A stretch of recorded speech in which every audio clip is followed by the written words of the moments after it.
દુર્યોધન, જેને સમજણનું ધન નથી, જેને જ્ઞાનરૂપી ધન નથી, એ ધન જેના પાસે ના હોય એને દુર્યોધન કહેવાય.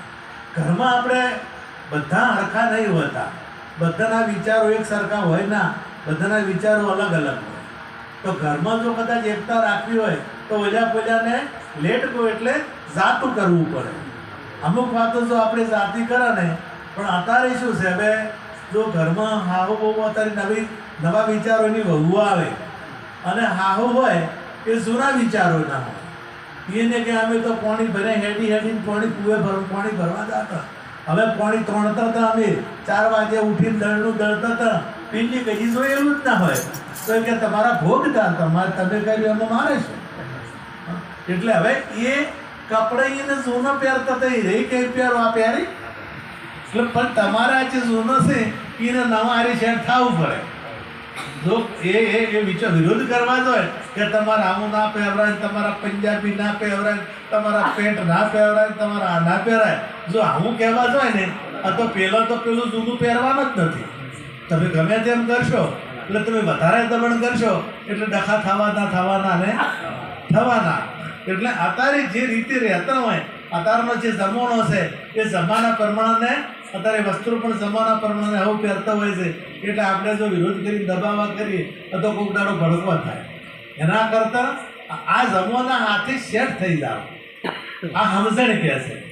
અત્યારે આપણે જૂના માણસો ગંઢિયા જે હતા એ ગંઢિયા જેવું કે તમે આ યુવાનોને કે હા પહેરવાનું તો પહેરશી, હા એવું કરવાનું કે હા કોઈ એ કરશી ના કરે. પહેલાં તકલીફ હતી, પહેલાં એ સમય હતો, તારે ફેશનો તો હતી જ, એ ટાઈમે ફેશનો તો હતી જ.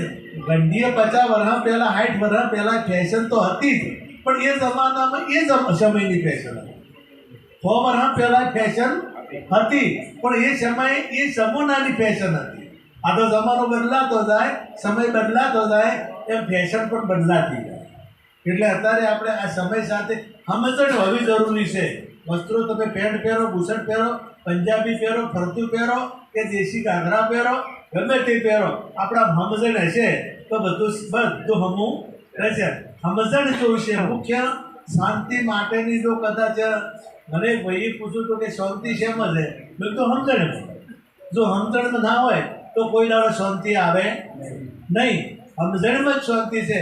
ઘણાને તમે ગણે છો તો ગમે એટલા પૈસા હોય, ત્યારે જમીન ઘણી હોય, ભેંસો હારી હોય, ગાયો હારી હોય, 2-4 સાધન હોય, તો ચાર જોતા રાડે જ કરતા હોય, ઉઠવા જ કરતા હોય કે અમે હેરાન થઈ ગયા. અને ઘણા એવા હોય કે કશું ના હોય, મજૂરી કરીને ખાતા હોય ને તો એ તમારે એ મજા, એક વિઘોય ના હોય તો એક મજા. એટલે વિચાર શ્રેણીમાં ફેર આપણા વિચારો જો સારા હોય તો ગમે ત્યાં સુખ તમે જે જગ્યાએ છો એ જગ્યાએ સુખ તમે મેળવી શકો. એટલે સુખ કયું ના જાય સત્સંગનું, 8 અંગ શીતળતા થાય. સુખ કયું ના જાય સત્સંગનું. એક પદ બોલું, પાછળ બોલાવજો અને એના ઉપર પાસે આપણે વાત કરીશું. મન વેદાણું વાલાની સાથ મારો, વાલો વિસાર્યા નવ વિસર.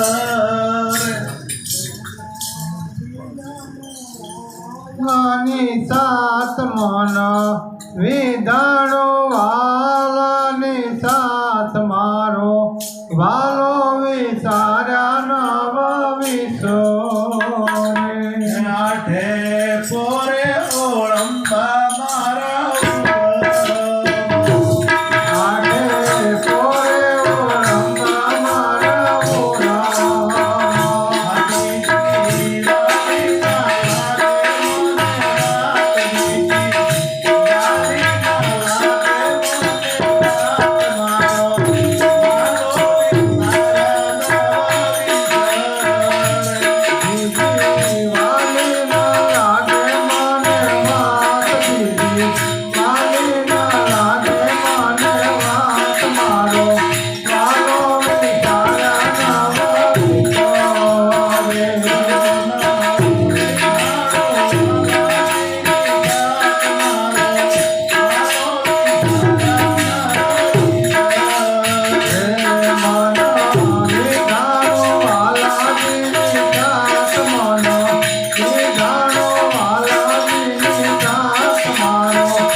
વિધાણો વાલાની સાથ મારા વાલો વિસા